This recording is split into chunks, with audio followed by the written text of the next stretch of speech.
Dia 15. Formado para fazer parte da família de Deus.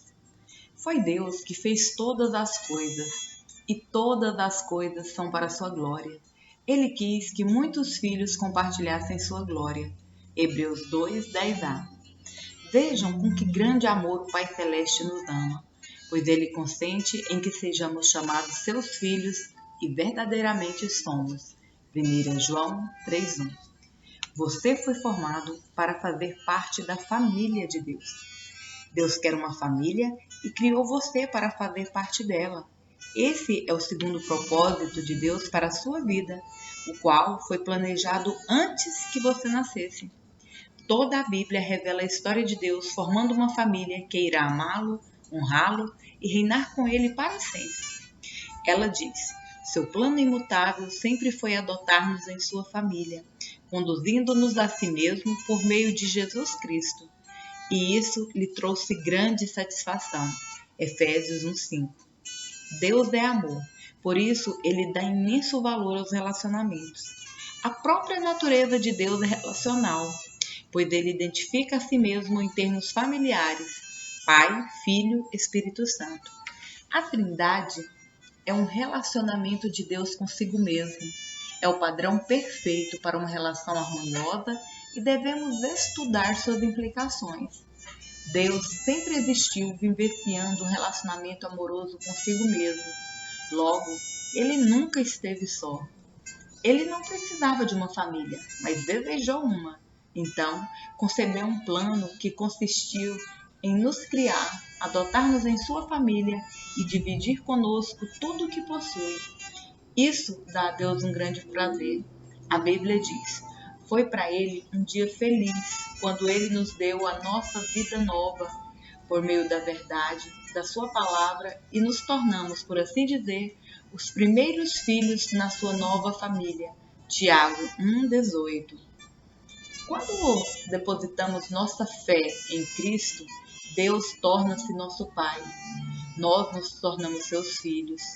Os outros cristãos tornam-se nossos irmãos e irmãs, e a igreja torna-se nossa família espiritual.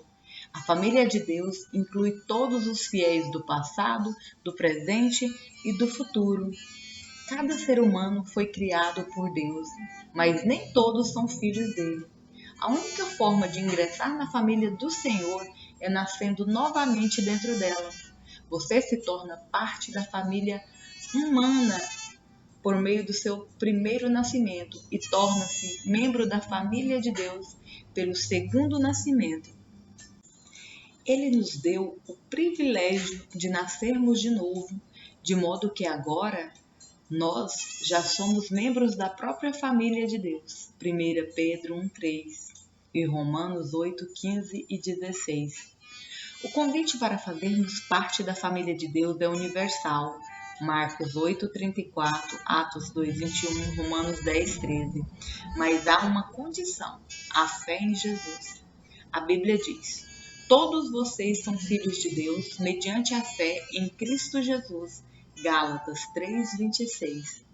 A família espiritual é mais importante que a biológica, porque durará para sempre. Nossa família terrena é uma dádiva maravilhosa de Deus, mas é temporária e frágil, sujeita ao rompimento pelo divórcio, pela distância, pela velhice e, inevitavelmente, pela morte.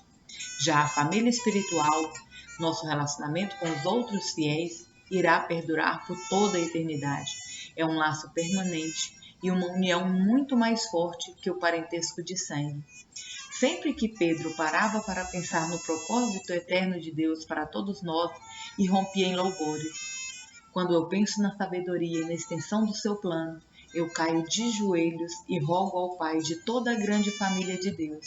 Alguns deles lá em cima no céu e outros aqui embaixo na terra. Efésios 3, 14 e 15. Os benefícios de fazer parte da família de Deus. No momento em que você nasceu espiritualmente na família de Deus, recebeu alguns presentes espantosos: o nome da família, a aparência da família, os privilégios da família, o acesso à intimidade da família e a herança da família.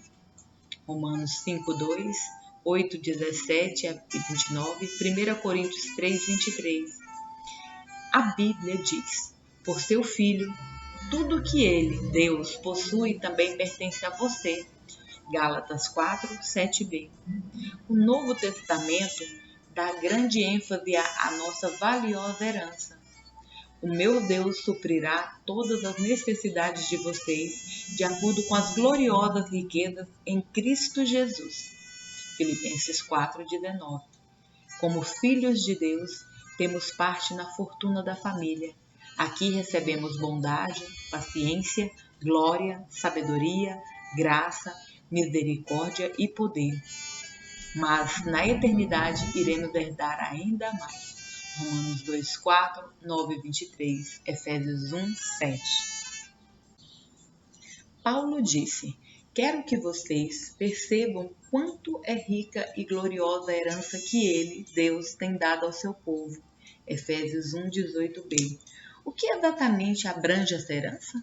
Primeiro, seremos levados deste mundo a fim de estar com Deus para sempre.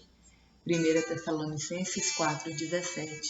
Segundo, seremos completamente transformados para nos transformar como Cristo. 2 Coríntios 3:18, 1 João 3:2. Terceiro, seremos livres de toda dor, sofrimento e morte. Apocalipse 21:4. Quarto, seremos recompensados e reassumiremos posições de trabalho. Mateus 2:21-23, Marcos 9:41. Quinto, participaremos da glória de Cristo. Romanos 8:17, Colossenses 3:4. Que herança! Você é muito mais rico do que imagina. A Bíblia diz: Deus reservou uma herança inestimável para seus filhos. Ela está guardada no céu para vocês, pura e incorruptível, isenta de oscilações e da decadência. 1 Pedro 1:4. Isso significa que sua herança eterna é inestimável, pura, perpétua e protegida.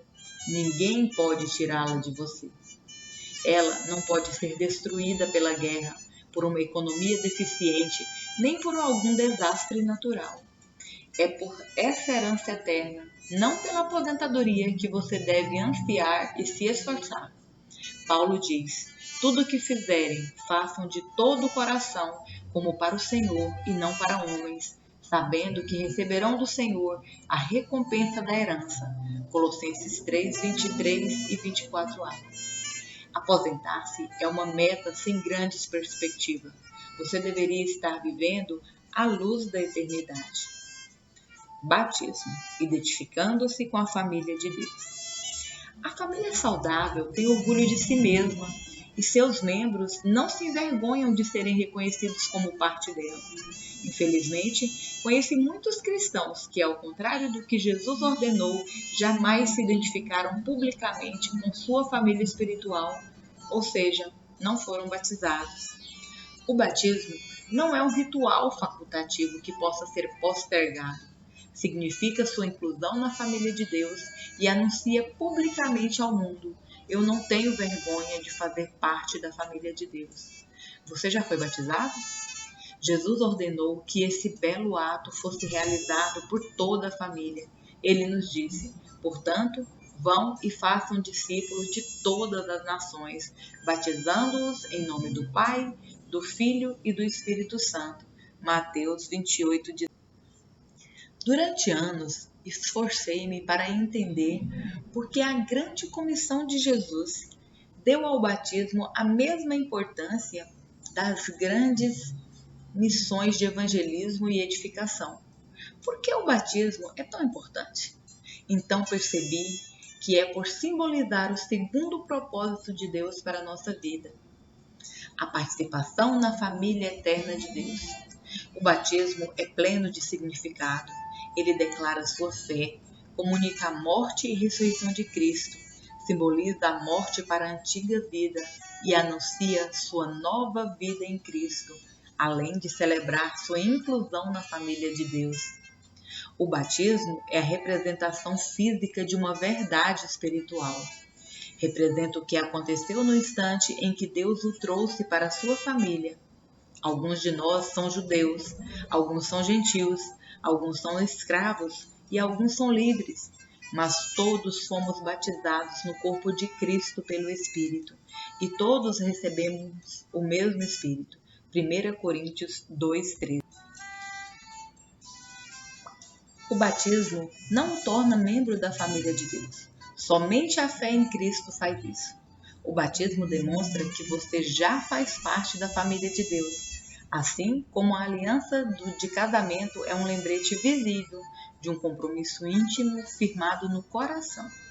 É um ato de iniciação, não algo que você deva protelar até estar espiritualmente maduro. A única condição bíblica é crer. Atos 2:41, 8, 12, 13, 35 a 38. No Novo Testamento, as pessoas eram batizadas assim que criam. No Pentecoste, 3.000 pessoas foram batizadas no mesmo dia em que aceitaram Cristo. Em outro momento, um líder etíope foi batizado no mesmo instante em que se converteu. Paulo e Silas batizaram um carcereiro filipense e sua família à meia-noite. Não há nenhum caso de batismo adiado no Novo Testamento.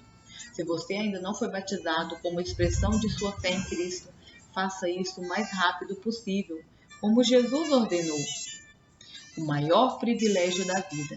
A Bíblia diz: Jesus e as pessoas que ele santificou pertencem todos à mesma família. Por isso, ele não se envergonha de chamá-los irmãos e irmãs. Hebreus 2:11. Deixe essa verdade maravilhosa entrar no seu coração. Você faz parte da família de Deus. E pelo fato de Jesus ter o feito santo, Deus tem orgulho de você. As palavras de Jesus são inequívocas. E, estendendo a mão para os discípulos, disse: Aqui estão minha mãe e meus irmãos, pois quem faz a vontade do meu Pai que está nos céus, este é meu irmão, minha irmã e minha mãe. Mateus 12, 49 e 50.